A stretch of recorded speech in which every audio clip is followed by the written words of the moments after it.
حضور علیہ الصلوۃ والسلام نے فرمایا کہ تمام مسلمان آپس میں اس طرح جس طرح ایک دیوار ہے، دیوار کی مانند ہے،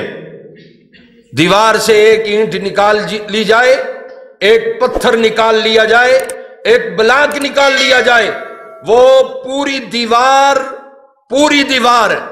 نقصان دہ ہو جاتی ہے، اس پوری دیوار میں دراڑیں پڑ جاتی ہیں، کمزور ہو جاتی ہے۔ فرمایا مسلمان اس طرح ہے، ہمارے سامنے شام لٹا، ہمارے سامنے لبنان لٹا، ہمارے سامنے برما کی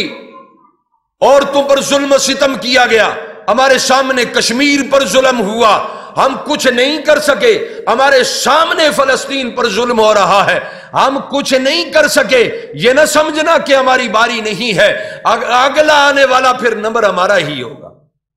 اللہ محفوظ فرمائے۔ اللہ تبارک و تعالی مسلمانوں کو اتفاق اطاعت کی دولت سے مالا مال فرمائے۔ فرمایا کہ نہ ہو جانا ان لوگوں کی طرح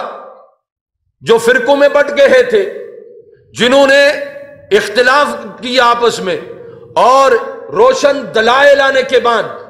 دین آنے کے بعد، اسلام کے بعد انہوں نے آپس میں اختلافات کیے، ان لوگوں کی طرح نہ ہونا۔ اگر ایسا کرو گے تو اولئک لہم عذاب عظیم، یاد رکھو پھر ان لوگوں کے لیے اللہ تعالیٰ کا بہت بڑا عذاب ہے، بہت بڑا عذاب ہے۔ اب خالق کائنات مالک ارض و سما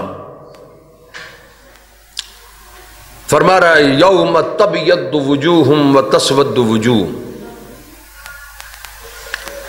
چونکہ خالق کائنات مالک ارض و سما جب بھی اپنے احکامات نازل فرماتا ہے تو ساتھ خالق کائنات قیامت کی بات قرآن پاک میں کی جاتی ہے، تاکہ پتہ چلے قرآن کے ماننے والوں پر یہ واضح ہو جائے کہ یہ دنیا حقیقی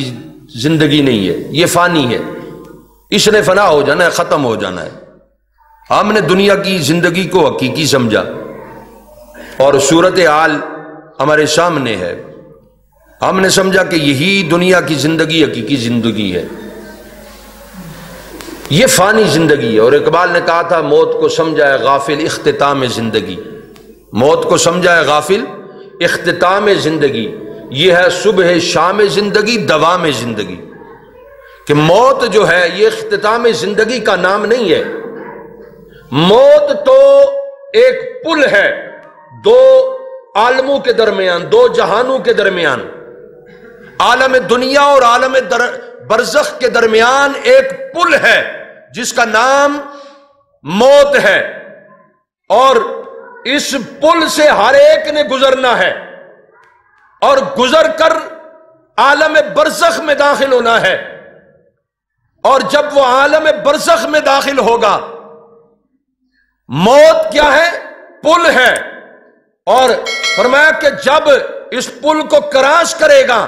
موت آئے گی، تو موت اس زندگی کی صبح ہے جو حقیقی زندگی ہے، جو دائمی زندگی ہے، جو کبھی ختم ہونے والی زندگی نہیں، ہمیشہ رہنے والی زندگی جو ہے، دوام زندگی۔ موت کو سمجھا ہے غافل اختتام زندگی، یہ ہے صبح شام زندگی، دوام زندگی۔ فرمایا کہ جو دائمی زندگی ہے اس زندگی کی صبح ہے، اور یہ دنیاوی زندگی کی شام ہے۔ حقیقی زندگی کی صبح موت ہے اور فانی زندگی کی شام موت ہے۔ تو اس لیے خالق کائنات نے قیامت کی بات کی، فرمایا یوم تبیض وجوہ وتسود وجوہ، اس دن روشن ہوں گے کئی چہرے، وتسود وجوہ، اور کئی چہرے کالے ہوں گے، سیاہ ہوں گے، چونکہ قیامت کے روز دل کی کیفیت چہروں سے عیاں ہو جائے گی۔ تو جن کے دل دنیا میں نور ایمان سے منور ہے، نور قرآن سے منور ہے، اور قیامت کے دن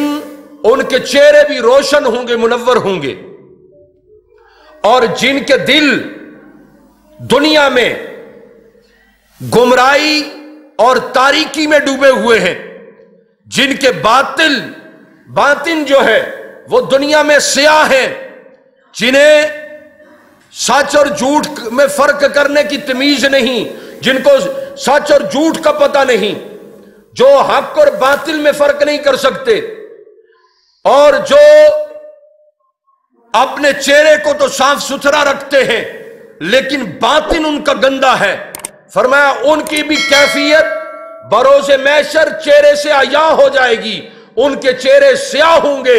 اور جن کے چہرے دنیا میں، جن کے دل دنیا میں نور ایمان سے منور ہوں گے، اور ان کے دل میں نہ کسی کا بغض ہوگا، نہ حسد ہوگا، نہ کینہ ہوگا، نہ نفرت ہوگی، ہر مسلمان کے لیے خیر اور بھلائی کا جذبہ ہوگا، تو ان کے چہرے بھی نور ایمان کی وجہ سے قیامت والے دن منور ہوں گے، اور چہروں سے پہچانے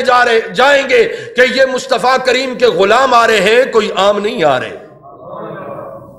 یوم تبیض